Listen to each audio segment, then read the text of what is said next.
Hello and welcome. Today I'm going through the white archetypes in my powered synergy cube. For those who don't know, I made my own cube and I've been going through the archetypes in each color. I've done red and green already. Today we're doing white. There's a companion article that I'm going to be going through. So if you're interested in reading that, check the description or just go to my website, click on MTG, it'll be there. But yeah, white is, there's a lot of stuff going on in white. And let's get to it. So the first thing to notice for white, and I guess I'll just go to the list too, because that's pretty important to show like what's in the cube. The first thing to notice for white is it has the fewest number of cards by far. There's only 48 white cards and quite a bit more cards of each other color. The reason for that is white is the color of artifact aggro. So you get a lot of cards like Esper Sentinel, Stoneforged Mystic, Dig Site Engineer, Lochiel, Ranger Captain of Eos is kind of an artifact card, Oswald Fiddlebender.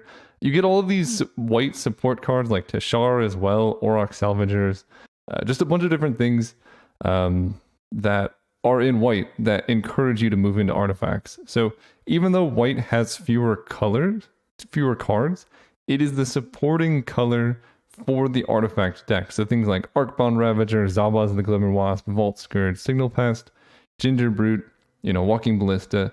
All of these cards are in some sense white cards. So there's a lot more here. They're not necessarily white cards directly, but you're going to oftentimes end up playing Steel Overseer in the white deck. So that's why it's balanced like that. And then red is a pretty good pairing color. You get like Goblin Engineer, Ravenous Intruder, which is literally ATOG, but just a reprint. Goblin Welder, things like that. So red tends to be a good pairing color for white in terms of the artifacts. Same with blue. So there's actually no Boros cards in the cube. If you have looked and noticed that that being the case, and the reason for that is basically that I found out that people, when they're drafting the red-white deck, which tends to be artifacts, there are other red-white decks, but most of the time it's artifacts, they like taking the colorless cards. So in some sense, again, these colorless cards are like Boros hybrid cards because you're likely playing them in a Boros deck. They're just easier to cast because typically when you're drafting the artifacts deck, you want to maximize your mana so that you can take advantage of the broken lands like Mishra's Workshop, Tolarian Academy. So splashing like a Lightning Helix in a deck that's trying to get mana off Tolarian Academy, Mishra's Workshop just doesn't work so well. And people just, Lightning Helix was being taken less than Shock. So I just cut the Boros cards and the cube seems to be much happier. So if you're in white, the thing to notice is just, this is the companion color for artifacts for the most part. Lion Sash 2. Luminarch Aspirant is a very good card too. So keep that in mind and be on the lookout for that. I'm going to start, actually let's start with Artifact Aggro. Second Sunrise combo is very complex. So Artifact Aggro is a fairly straightforward archetype. I don't need to go too in depth. You can read more in the article if you want. But the key part about this archetype is the fast mana. This archetype doesn't really work without fast mana. So take it early and high. This deck is the one that pretty much best can take advantage of cards like Mana Crypt, Soul Ring. It might surprise you, but not every deck in this cube actually wants Mana Crypt. There's a lot of cheap cards with no ability to spend colorless on them. Like if you, I don't know, if you go mono green, for example, like there's all of these 1-drop green elves that you just can't use Mana Crypt mana for. So you're going to actually get these cards past you a lot more often, and you should be taking them higher to support that. So the best thing you can do is just have a very fast start, Workshop, Mana Crypt, go off, things like that. Specifically with Tolarian Academy, this card lends itself better to like the combo side of things because Mishra's Workshop is good on turn 1 as an enabler. Tolarian Academy is good on like turns 2, 3, and 4 when you've played a lot of cheap artifacts and this adds like a ton of mana. So if you get like Mana Crypt Mox Pearl with its Tolarian Academy, then you can add a ton of mana like turn 2. So this card is better if you have a good top end, but if you're playing the aggro deck, like just playing a big Hangerback Walker or like equipping Nettle Cysts can also work just fine. Michiko's Ring of Truth is also a good reason to be in white for artifacts. So that's the thing. But mostly you're just looking for fast mana and good payoffs. These three are the top three. Probably Cranial Plating is the best, but Nettle Cyst is also excellent. Michiko's Reign of Truth is also really, really strong. People continuously undervalue this card, but it's like Nettlecyst with no equip cost that turns into a creature for 2 mana, and you can like change what it is. It's very good. And it counts enchantments too. So like the base rate is this gives something +1/+1, which is honestly not that bad. So take these highly. There's a lot of enablers like this. Steel Overseer is very good. Arcbound Ravager is always better than people think it is. And Patchwork Automaton actually gets really big really fast. I've been impressed with this card a lot. And the War to 2 in an environment as fast as this means your opponent has to wait until they have 3 mana and then spend their entire turn like Swords to Plowshares in your Patchwork Automaton. So you just set them back so far if they want to answer it. And if they don't and you play this quickly, it can quickly become like a 5/5, a 7/7 and take over the game. So fast mana and then artifact enablers, beat down. And then get some cheap creatures like Signal Pest, Ornithopters, and stuff like that. The biggest thing facing the artifact deck is running out of steam. So like you draw all of your like cheap cards like Ornithopter, you don't find your Cranial Platings, or the game goes long and you played your whole hand on turn 1, right? In turn 1 Mishra's Workshop, like Signal Pest, Ornithopter, Cranial Plating, a couple of Arcbound Ravager go, and your opponent like, I don't know, maybe they had Kolagon's Command or something like that. So a big problem with this deck is being able to refuel in the late game. So you can either lean into full in aggro, and that works particularly well if you have all of the fast mana. But if you don't, you're going to need to look for some like value engines or combos to accrue value over time. So there are some like 1-card combos like Bygone Bishop, Lasheel, Welcoming Vampire. Bygone Bishop in particular fills you up with artifacts. So like if you have Cranial Plating in this, you like grow your team and then draw cards in the later game. That's good. Lasheel's insane. Whenever an artifact creature enters the battlefield under your control and draw a card. This works for tokens too. So if you have a card like Retrofitter Foundry and Lasheel, you can actually, this works on your opponent's turns too. You could just draw a lot of cards, and then her preventing combat damage to your attacking creatures is also just very good. So cards like this make for a decent top end for the artifact aggro deck, just to make sure you never run out of gas. But there's a lot of other things you can do to get value, like Goblin Engineer with like Eker Wellspring, Oswald Fiddlebender to draw up to stuff. You can move into blue and go in for like Emery Paradoxical Outcome, things like that. And you can also go into the artifact combo deck, which is, go up here and click on it.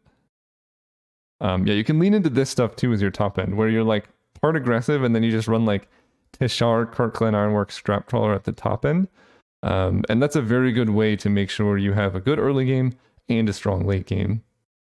And with that, I guess we'll move into artifact combo. I love this archetype. It's so fun. There's a bunch of different flavors of artifact combo. There's the red one we talked about with like Goblin Welders, where you're just getting a ton of value. The white one is about going infinite, and in particular, these 2 cards, Kirkland Ironworks and Tishar Ancestors Impossible, and Scrap Trawler, I guess. So the main theme here is playing artifacts, sacrificing them, and then getting them back. Kirkland Ironworks is the best possible sacrifice outlet for this, because you can sacrifice any artifact. It gives you an absurd amount of mana. You can go infinite on mana. You can use it to replay the artifacts. It's just a very, very strong card. It's not a ramp card. I think people often undervalue, like, you want this to ramp out like your Myr Battlespheres. It's not that. This is purely a combo-oriented mana engine, kind of like Phyrexian Altar or Ashnod's Altar would be. Tishar is a lot better than it looks on first glance. Whenever you cast a historic spell, that basically just means artifacts, but it actually counts legendary creatures, I believe. So like Oswald can work. Return target creature card with CMC 3 or less from your graveyard to the battlefield. Yeah, legendaries are historic. So this card is like, you can cast Black Lotus, get back Scrap Trawler. And then that's like a very easy way to go infinite. And then you sacrifice Scrap Trawler, get back Black Lotus. Cast Black Lotus, get back Scrap Trawler, and there's a whole bunch of different ways to go infinite with Tishar. Basically, the moment this comes down, if you have a sacrifice outlet, you should be able to just go infinite or get a lot of value. If you don't have those, Scrap Trawler is like the best engine card. Whenever it or another artifact is put into the graveyard from the battlefield, you return an artifact with lesser converted mana cost to your hand. So this card's really good because you can basically go down in chains. Like, if you have a 4 mana artifact and it dies, you can return a 3 mana artifact. Then that 3 mana artifact dies, you return a 2 mana artifact. Then that 2 mana artifact dies, you return a 1. That 1 mana artifact dies, you return a 0. So you can get all of these cards back. I think it's, yeah, if you get N cards back, where N is the mana value. So like the 4 mana artifact, when it dies with the Scrap Trawler in play, can be worth up to 4 artifacts back from hand. And that's insane. But it's even better if you can pair it with one of these dudes who get back artifact cards from your graveyard to your hand anyway. Because then if you have like a 4-cost artifact that dies and you get back a Junk Diver, then the Junk Diver dies and gets back the 4-cost artifact. And suddenly you have this loop where you could just continuously get back every single artifact in your graveyard over and over and over again. I'm sure you can see why Current Clan Ironworks is so important in this, because it can fuel the mana to continue doing this over and over. And it might seem like it's difficult to get the infinite combo loop, but you got to remember that this is a cube with Black Lotus, Mana Vault, Moxen, and with Scrap Trawler, you know, the loop between 3s and 4 drops. For each one of those, you get to get back your 2 drops, 1 drops, and 0 drops, and you can sacrifice them all for mana. So you can use that to fuel the top end of your combo. There's a lot more here about the specifics of how the combo artifacts work. So if you want to read like the technical details of how to make KCI combo activate, you can. But basically the thing is, just look for cards for loops like this, where you have a 4-cost and then like a Junk Diver, and then you can get back the 4-cost with Junk Diver, or 3-cost with Mirror Retriever, get back the 3-cost with the Retriever. The minimum you need to combo infinitely is Mirror Retriever, Scrap Trawler, and Current Clan Ironworks. But to specifically make that work, you're going to have to sacrifice Mirror Retriever, Scrap Trawler, and KCI at the same time. And that means you have to do it like at mana speed instead of instant speed. So you need to like hold priority while activating an ability. There's a whole write-up here that you can read. So aside from KCI, Teshar is really good. The benefit here is this card is more general, I think, than KCI, because you need a couple artifacts and some creatures. So like it's good with cards like Eternal Witness, because you can cast Black Lotus, get back Eternal Witness, things like that. And yeah, the Mirror Retrievers are good too here. So this deck slots into a lot of similar things, and I'm not going to go too much into it. I'm sure you can figure out how to go infinite with Teshar. All of these combos require some way to sacrifice your creatures or your artifacts, because you cannot continue the loops if stuff isn't dying. So this is why Current Clan Ironworks is really good in decks like this. It's just the best enabler for this type of stuff. If you can't get Current Clan Ironworks, Ashnod's Altar can work sometimes. If you have a lot of creatures, it just doesn't, let me sacrifice your Mox Opal for mana. But it can be better in some Teshar lists where you want to like sacrifice your Eternal Witness and things like that. Another good sacrifice outlet is Thopter Foundry. Obviously this card is an infinite combo with Sword of the Meek. The way it works is you sacrifice Sword of the Meek, so it goes to your graveyard. You make a 1/1 Thopter with flying. This says whenever a 1/1 creature enters the battlefield, you can return this from your graveyard to the battlefield. So basically every time you sack this, it comes right back, plus you get a 1/1 Thopter. So it's a sweet combo, but the thing is, Thopter Foundry is just a good way to sacrifice artifacts anyway. So I take this card pretty highly, even if I don't find Sword of the Meek, just because you can turn a bunch of stuff. Like if you have the like a Teshar combos or some kind of like Scrap Trawler Mirror Retriever stuff, you can just generate a bunch of 1/1 tokens anyway. And like 1/1 flying tokens are really good. Plus the sword is like turns them into 2/3s, and that's pretty strong on a flyer in this format. So Thopter Foundry is a secretly really powerful card, regardless of whether or not you get the infinite combo. If you do get the combo, though, this card can go deep. There's a lot of ways to make this go infinite. With Urza, you can tap the sword and the Thopter for mana, and use that mana to fuel Thopter Foundry. With KCI, you can sacrifice the Thopter for mana, and then you get 2 mana for each activation, and then you spend 1 mana to sacrifice the sword. So you're netting 1 mana for every activation. So what you do is you get infinite mana, then you stop using KCI and you use Thopter Foundry, so then you get infinite life and tokens and stuff. Phyrexian Altar, you just get infinite life, I think, because you sacrifice the Thopter and you net 1 mana. Ashnod's Altar does go infinite with Thopter Foundry too, though. There's a bunch of other things like Earthcraft and things like that that can let you go infinite, but it's pretty good. And then in terms of other artifact sacrifices, Arcbound Ravager is better if you're playing like an aggressive deck that happens to have artifact combos. It's not likely that you can go infinite with this unless you're going deep with like Black Lotus and Manifold and stuff, but there are some times where you just do a slow value combo with like Arcbound Ravager, Scrap Trawler, Equor Wellspring, and things like that. And then there's one more I just recently added, Ravenous Intruder. It's just a good way to sacrifice artifacts. This one in particular is good in like the artifact token deck, and this guy hits hard. So if you're in like red-white aggro, this is a good sacrifice outlet that can let you attack for a lot. And it pairs nicely with Disciple of the Vault too. Whenever an artifact is put into your graveyard, or any graveyard from the battlefield, your opponent loses 1 life. So this card's good in the mirror match as well. So you have all these sacrifice outlets, you're looping through your deck with KCI. How do you actually win the game? Really with basically anything. So again, normal storm win conditions can work. Thassa's Oracle can do it if you draw your whole deck. Disciple of the Vault can do it. Blasting Station, Altar of Dementia. Like, if you're looping through your deck, it's not too difficult. Beam Fireworks, Walking Ballista is a good one. Perilous Mirror is nice. Pyrite Spellbomb is the most famous one, but it requires colored mana. The card I want to highlight here is Monoskellion. This card it is a win condition if you're like infinite comboing, because you can sacrifice it once you've removed the counter and then get it back. Then remove the counter again, deal 1 damage to your opponent, sacrifice it and get it back. So that's one reason it's in here. The other reason is it's a 2-mana 2/2 artifact that has like removal built in, and it doesn't die when it does that. So like when you cast Walking Ballista for 2, if you want to kill something, you have to sacrifice your Walking Ballista. With Monoskellion, you can just play it and then ping something, and the Skellion stays in play as a 1/1 body. And that's actually very relevant because, first of all, 50% of creatures in the cube have 1 toughness. So this is actually like a very substantial removal spell, right? Hitting Dark Confidant, Young Pyromancer, Mana Elves, Birds of Paradise, Mother of Runes. Like, there's a lot of stuff this card wants to kill, so it's better than it looks. But then the 1/1 body, you equip Cranial Plating to it, and it's scary.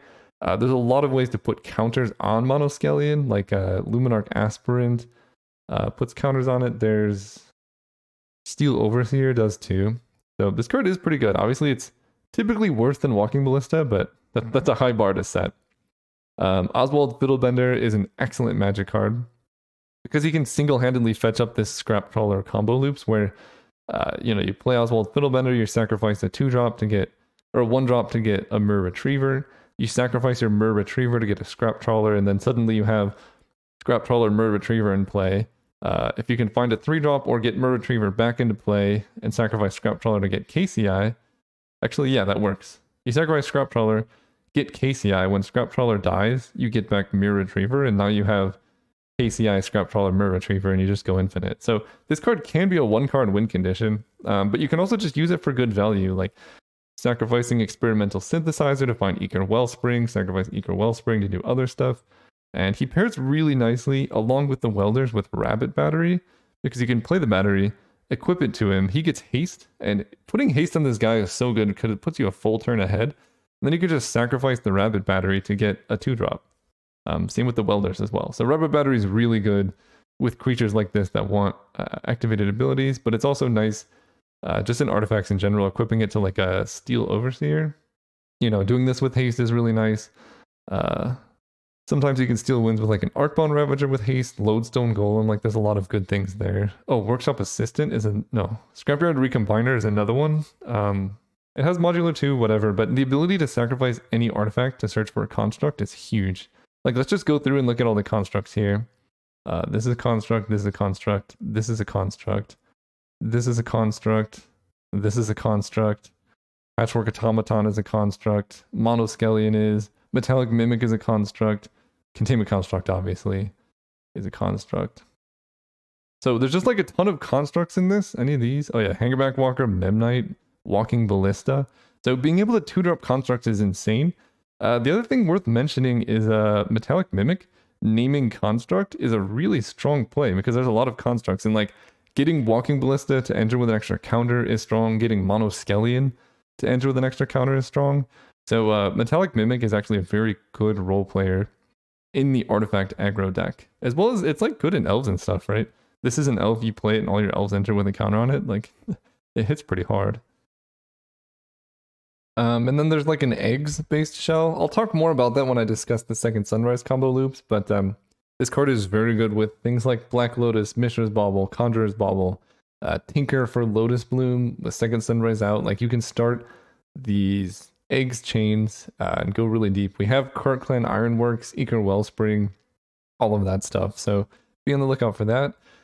It is worth mentioning Thought Monitor in particular too, because a lot of the cards like Scrap Trawler care about converted mana cost of cards, but you can cast this for 1 mana. So 1 mana draw 2/2 flyers, insane. But the fact that this has a high converted mana cost makes it really good for these Scrap Trawler chains, where instead of having to spend 4 mana to start the chain, you just spend 1, but it has a converted mana cost of 7, so you can go and get all of these other cheaper artifacts down the line, like Thought Monitor for Batterskull for Lodestone Golem, things like that.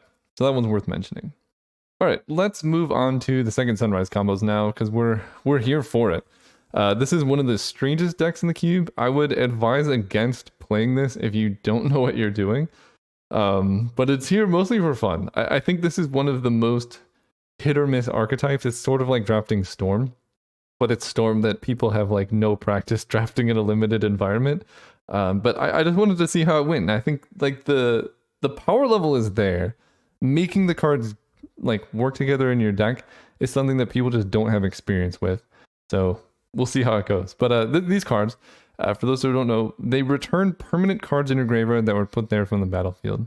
And at first glance, they might look like they're here to be like retro or like reactive protection cards for your spells, but in reality, these are proactive plays because they work on any permanent. So Brought Back in particular, if you combine it with 2 fetch lands, you go turn 2, fetch, play Brought Back, getting back both of your fetch lands. Suddenly you have 4 mana on turn 2. And it's just like a really strong ramp effect. But it doesn't stop there. Like if you go like Crop Rotation, grab Strip Mine, then you can Brought Back the Strip Mine and the card you Crop Rotationed. And it's just like a pretty strong play. Brought Back is not so good for like big splashy plays. It's more for like these little combo plays. But getting back 2 permanents that left the battlefield is really strong. Like Black Lotus, Strip Mine, Chromatic Star, Lotus Bloom. There's a lot of potential here for some big things. But most of the time, Brought Back is going to be like a fetch land and a bauble. And that's not bad for 2 mana. It's like a Rampant Growth draw card. The other cards, though, Second Sunrise, Fate's Reward, they go much bigger. So I go through some pretty insane sequences here, but I guess I'll just go through it, right? If you have a like Chromatic Star, you sacrifice it, then you tinker away a Mox Ruby for Lotus Bloom, then you sacrifice the Lotus Bloom and cast Second Sunrise. You get back all of the things in that sequence. If you sacrifice 2 fetch lands too, suddenly Second Sunrise is like 3 mana, double Rampant Growth, draw a card. I guess bringing back Mox Ruby is like triple Rampant Growth, and then you get back Lotus Bloom as well. So you can set up these sequences where you sacrifice a bunch of stuff and then get it all back. And that's kind of how these combo deck works.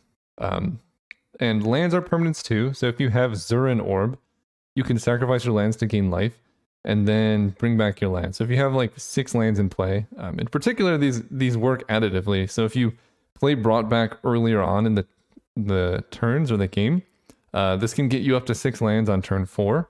Then if you have something like Zurin Orb, you can sacrifice your whole board and then bring it back with Second Sunrise. And this triggers all of your land enter the battlefield effects. So if you have something like Valakut Exploration, or if you care about lands leaving the battlefield, for example, if you have, where's the boy? The Gitrog monster, anytime you sacrifice a land, draw a card. With Zurin Orb out, suddenly you're drawing cards, bringing them back, sacrificing them again to like get a bunch of mana. So you can create these really interesting like land-based value storm engines where you sacrifice all your lands, bring them all back, and either you're drawing cards when you're sacrificing them, or you're Valakut Explorationing when they come back.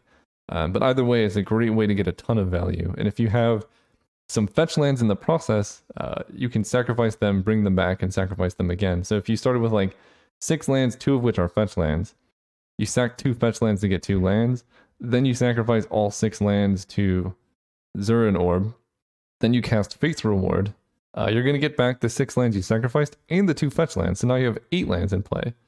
And it just works really additively. And then if you also have Second Sunrise in your deck, You sacrifice those 2 fetch lands, go to 8 lands, then you sacrifice all your lands, now you have 10 lands in play. And if you have Valakut Exploration in play the whole time that works, then you're pretty much going to draw your entire deck.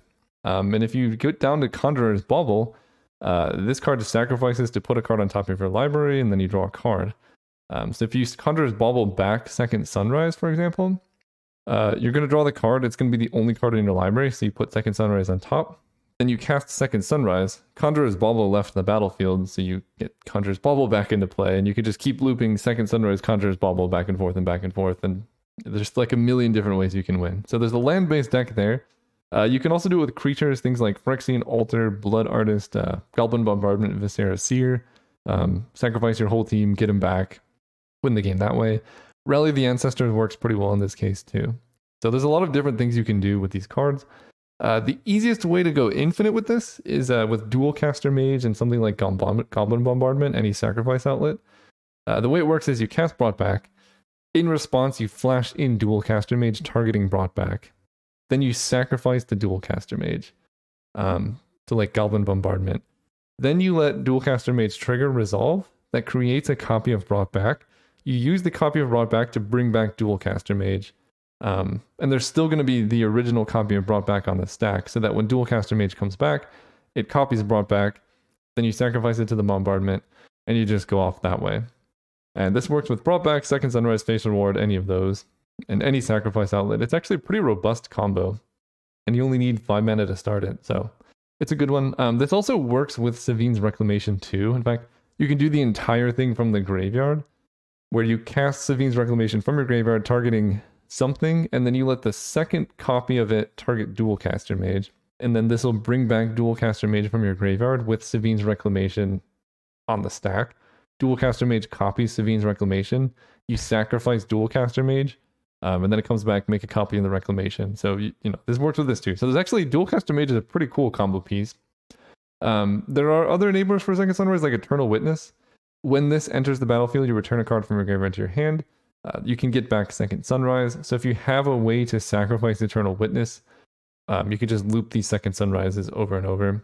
In the paper version of the cube, Mon's Goblin Waiters is the best thing ever for this because it can sacrifice creatures or lands. So you sacrifice all of your lands, you sacrifice all of your creatures, you cast Second Sunrise, get them all back, and you get red mana to boot, which is pretty nice. I also added one more since I wrote this, which is Ardent Elementalist. Gets back an instant or sorcery card from your graveyard to your hand. So that also works with Second Sunrise. If you have like Zurin Orb, Goblin Bombardment, Second Sunrise, Ardent Elementalist, you can go off. And remember, you don't have to pay the cost of these because Second Sunrise doesn't return them to hand, returns it right to play. So the only thing you need mana for to continue these combo loops is just Second Sunrise. So if you have 3 lands, Eternal Witness, like Zurin Orb and stuff like that, you can do it. It works really easy if you have Lotus Bloom. That's why a lot of my combo things I start with like Tinker for Lotus Bloom. You can even Goblin Welder or Lotus Bloom into play, and then every time you Second Sunrise it comes back. So like Lotus Bloom, Second Sunrise, Eternal Witness, Goblin Bombardment is a win condition. There's all these like moving pieces you can put together to make a coherent deck. Some hidden gems. Pyrite Spellbomb is really good. It's a win condition if you establish a combo loop, but it also actually is kind of funny that it can act like a sacrifice outlet where if you need a way to kill your Dual Caster Mage or your Eternal Witness, you can actually target your own creature with Pyrite Spellbomb to kill it. So then you can keep bringing them back. So if you need some way to generate infinite mana first, that's a good way to do it. Greater Gargadon is just a really good sacrifice outlet. You can only use it for like quick bursts. You can't go infinite with this really. But you get this big creature. You can sacrifice pretty much any permanent type. It's really nice. And you can do a trick where you stack a bunch of sacrifice effects. So if he has like 2 counters left, but you want to sacrifice your whole board, you could just do them all in response to each other before the time counters get removed. So you can get like one big burst with this guy, even if you're low on time counters, but you can't do it repeatedly. Once you do that once, he's just going to come back into play. And then this actually, it is a storm deck, so it can pair nicely with other storm cards. So Second Sunrise, like you don't have to set up these loops where you're like looping Eternal Witness. You can literally just go Zurin Orb, bonus round, Second Sunrise, and suddenly you're getting back all your permanents twice. If you had fetch lands, you can go from like 6 mana up to 8 mana up to 10 mana. And then if you Past in Flames your second Sunrise, you're just getting like all of this value. So it's a really fun way to win the game. You can do it with like Lion's Eye Diamond, Black Lotus, Underworld Breach too. Underworld Breach, second Sunrise in particular, seems like something that's really fun for me. So dream big is what I'm trying to say with this deck. Next we have Persist combo.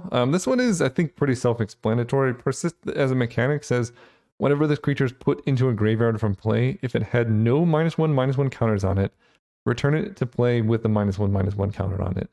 And the way this combo works is you just come up with situations so that the -1/-1 counters do not happen to your creatures. White is the main hub for this because white-green, I think in particular, because white has the most persist counters. So on Offensa, whenever a non-token creature enters the battlefield, you bolster 1. The +1/+1 counter counteracts the -1/-1 counter on the Finks or whatever persist creature you have. And so it's like it got no counters at all.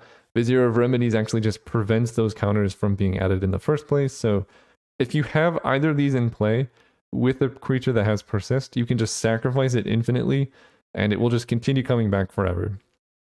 So that's the basic idea of this card. And there are a bunch of like other offshoot combos here too, like with Devoted Druid.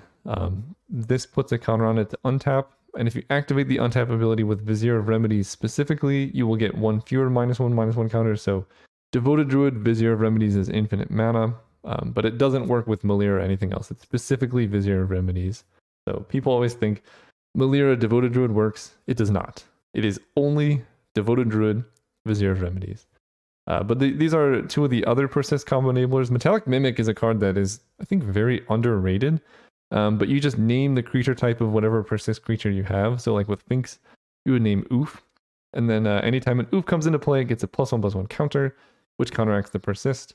And then Malira just stops counters from being placed on your creatures at all. So yeah, the combo of the deck is get a persist creature, get one of these, sacrifice them a bunch, win the game.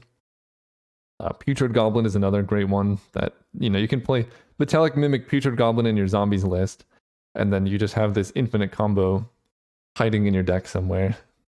So the best sacrifice payoffs for this are the ones that you can win the game proactively with. Goblin Bombardment, Blasting Station, Altar of Dementia, Phyrexian Altar, Ashna's Altar also can give you infinite mana with these loops. Walking Ballista is good too.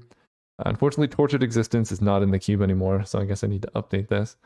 But something like Viscera Seer, you can sacrifice your Putrid Goblin a bunch of times and keep scrying until you find like your Blood Artist or whatever, and then win that way.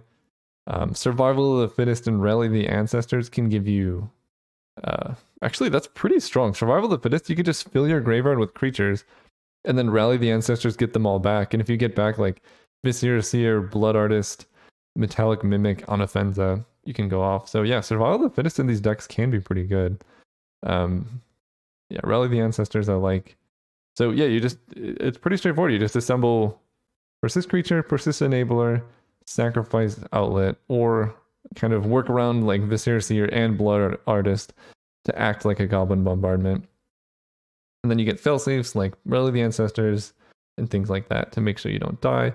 The important part about the Persist archetype is it's really hard to assemble 2 or 3 card combos in a limited environment. You can do it, and if your deck is full of like tutors and stuff, you can go all in on Persist, but I would just really caution against that. The best Persist decks tend to be the ones that happen to have a Persist combo in there. You're like zombies that has, as I mentioned before, Putrid Goblin, Metallic Mimic in your zombies list. And then you just play Metallic Mimic on zombies, and then eventually throughout the game, you're going to get a Putrid Goblin and win the game. That way, your failback plan is the zombies game plan, but you have a Mimic Goblin in there. Another example is like, you're just playing a good green-white aggressive deck, and you just happen to have Onofenza or Vizier of Remedies Devoted Druid in your deck, and then you have like a Kitchen Finks there too, and maybe, what else do I have? There's Safehold Elite, you can run that in your Selesnya deck too, so that you have a couple win cons, but if you don't draw your combo pieces in the right order, your deck doesn't just not function. So I see that a lot, and I would just caution against it. You can do it, and it can succeed, but you just have to have like everything. You need like 3 enablers, 3 persist creatures, tutor effects, like Spellskite, Mother Rune, Sylvan Safekeeper to keep your dudes alive. Otherwise, you're just going to have a bad time.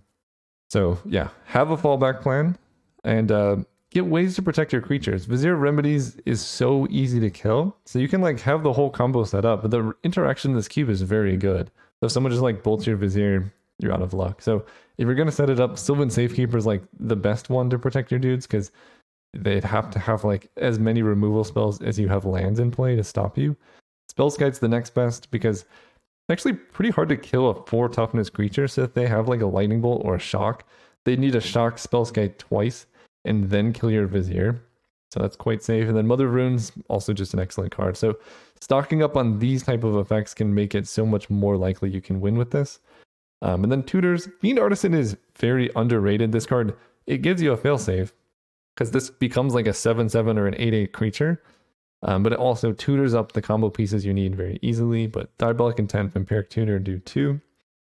Swift Reconfiguration is a card that's worth mentioning. It's a good removal spell because it, especially on big creatures, because it just turns them into a vehicle they can't attack, but it doesn't stop their abilities. So it's really good on something like Stonecoil Serpent because they want to attack with it and that's all it does. But you don't want to play it on like a Dark Confidant from your opponent's side because they'll still get the card draw. The key thing here is you can play it on your own creatures to turn them into not creatures, but they maintain their abilities. So it's no longer a creature unless it's crewed. So if you have a Birds of Paradise and you Swift Reconfiguration your Birds of Paradise, it stops being a creature, but it maintains the ability to tap to add 1 mana of any color to your mana pool, which gives it haste because non-creatures don't have summoning sickness. So if you have Swift Reconfiguration in play or in your hand, and your opponent tries to lightning bolt your Birds of Paradise, you can reconfiguration your birds in response, and it stops being a creature, so the removal will not work, but the ability will, and it will work with haste as well. So it's a good way to like protect your creatures. You can kind of do some funny, cute things like, I don't know, if you have, where's this card? Circle of Dreams Druid, and you want to give it haste, you can do that with reconfiguration, protect it from removal, things like that. So there's some cute stuff.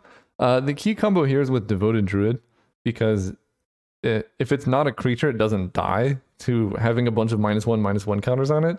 So if you go Devoted Druid, hit it with a Swift Reconfiguration, you can put infinite -1/-1 counters on it, but because it's not a creature, it won't die. So you just have this artifact that can untap itself and add infinite mana that way. So if you have like Devoted Druid in play, the best case scenario is your opponent tries to bolt your Devoted Druid, and then you flash in this Swift Reconfiguration on it, get infinite mana, and save your creature in response. So yeah, just look out for this card. It's a pretty good removal spell if you're a defensive deck. It stops you from dying, but then proactively, it's a combo piece that can also like save your value creatures from things like that.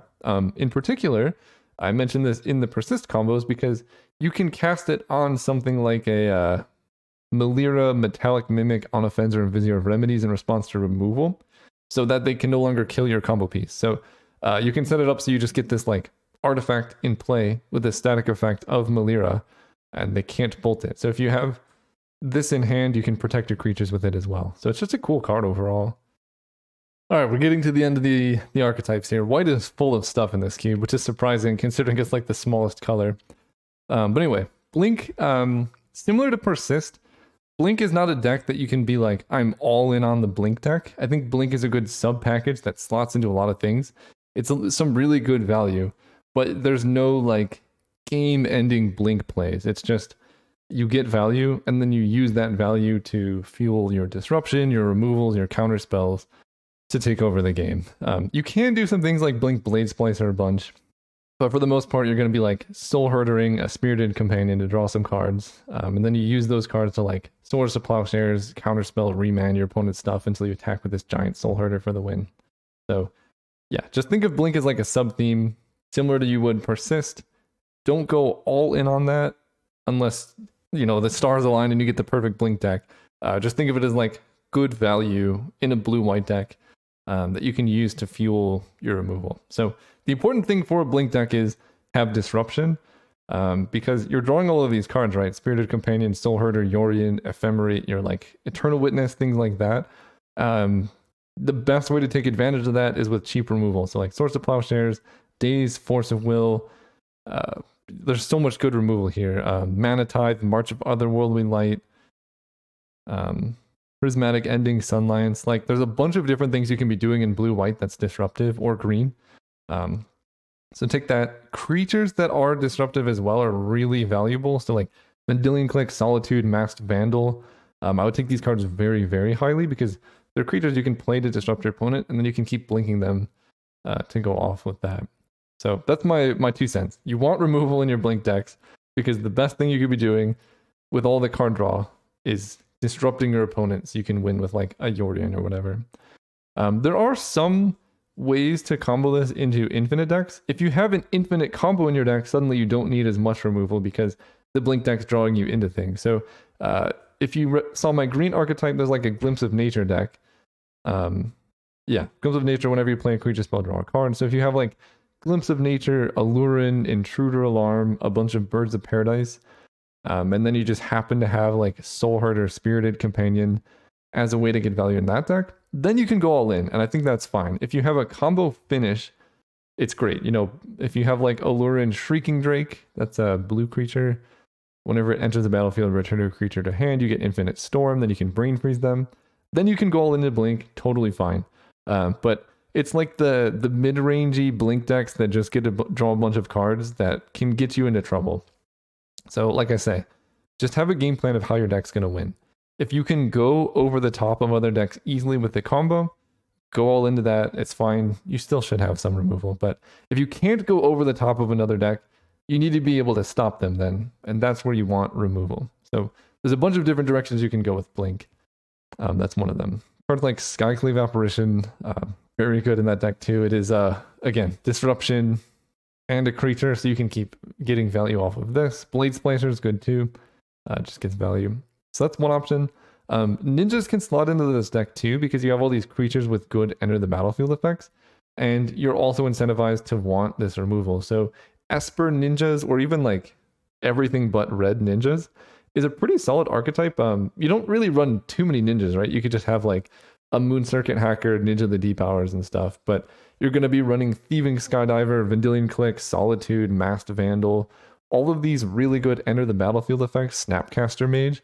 So a couple ninjas can really help you out to reuse those, and then you're going to be playing the same ninjas game plan of tons of removal, tons of disruption, good enter the battlefield effects like Fairy Seer too. When it enters Scry 2, this is a good one to blink. So you can play the ninjas game plan with blink, and there's like a spectrum here of like full ninjas or blink with like one ninja, and you can go anywhere in between there. I think that totally works. And then the last archetype, unfortunately, is not on Magic Online, but I will discuss it because my cube is in paper if you want to build it. Enduring Renewal is such an awesome Magic card. All this text doesn't really matter, but basically whenever a creature is put into your graveyard from play, return it to your hand. The top text just says like you just want to play this the turn you're going off. If this is in play and you're like trying to draw into your combo pieces, it just won't work. So with Enduring Renewal, the combo is just whenever creatures die, bring them back. The easiest way to work with this is the cards you can cast for X that just instantly die, because then you cast them for 0, they die, they come right back. You don't have to do any like sacrifice stuff or anything. You just get infinite creature enter the battlefields and leaves the battlefield. So you can go like Glimpse of Nature, Hangerback Walker with Enduring Renewal in play, and just draw your whole deck. Eventually you're going to find a Blood Artist or Disciple of Vault from the deck. You get infinite death triggers, you win the game. And your opponent can't really stop you unless they have Exile, because Hangerback Walker dies to state-based actions. If they Lightning Bolt your Blood Artist, you get it right back. So this is a really, really, really strong engine. I'm devastated to not have this in the cube on Magic Online, but you know, got to work with what you can get. So yeah, that's basically the combo. You can work around this if you can't find Hangerback Walker Walk-in Ballista type creatures with sacrifice effects like Phyrexian Altar, Ashnod's Altar. They can help you sacrifice stuff and then pay for the costs. You can also get infinite mana with cheap creatures, like if you have Memnite and then a Phyrexian Altar, you can get infinite mana of any color and use that to do stuff. Pitiless Plunderer works too. Whenever something dies, get a treasure token. So if you have like Pitiless Plunder, Cauldron Familiar, and then I don't know, Viscera Seer, you can sacrifice your Cauldron Familiar, get a treasure, use that to cast the Familiar. And this is why I was comfortable adding Cauldron Familiar. So it's going to be worse on Magic Online than it would be in paper. But this card's particularly good in Enduring Renewal because it's a win condition, because it makes your opponent lose 1 life. So if you can repeatedly sacrifice it, you don't need a Blood Artist. It just ends the game on its own. So yeah, things like that work.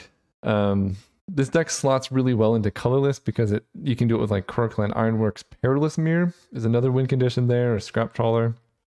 The key here is with this deck, you need a lot of tutors, because if you don't draw Enduring Renewal, you don't have the combo. So I would take cards like Enlightened Tutor, Demonic Tutor, all of that with this card very highly. But you just need a failsafe. So this card plays really well in like an all-in artifact sacrifice KCI theme, because Enduring Renewal, Krark-Clan Ironworks with a lot of the cheap creatures just gives you a way to loop them, and some of them like Perilous Mirror, Monoskelion can just win the game outright. So it's a sweet archetype. Unfortunately, it's not there, but that's all right. In conclusion with white, white is basically mostly a color for artifacts, and it might not look like that, but there's a lot of cards that support artifacts. And the best thing white has to offer aside from that is just excellent removal. Prismatic Ending, March of Otherworldly Light, being able to kill pretty much anything in the cube are so strong. I would take these cards very highly. And then like Swords to Plowshares, Path to Exile are also really good. So white is a good color to be. This is the strongest removal that we have access to, so take that. That's the reason to get into white. And once you're in white, then you can move into artifacts or blink or anything. But just the disruption is what makes white good, so look for that first. And then there are some kooky combos if you're interested in like Second Sunrise stuff. I'm definitely going to be trying it. I'm interested to see how it works. I've gotten it to work in draft a few times, but that's different in your Discord versus like on Magic Online. So thank you guys for watching, and I'll see you next time. If you made it this far into the video, you're clearly enjoying the content. So if you want to help support me being able to make more content, there's 2 ways to do it. The first is free and very easy. Just following me on Instagram. You get, to see cool stuff like this cat made out of trees, or this dog that's an island. Some very interesting or trippy videos like this one, which it's not for everybody. The other one is just going to my store. I sell art like the ones I've shown.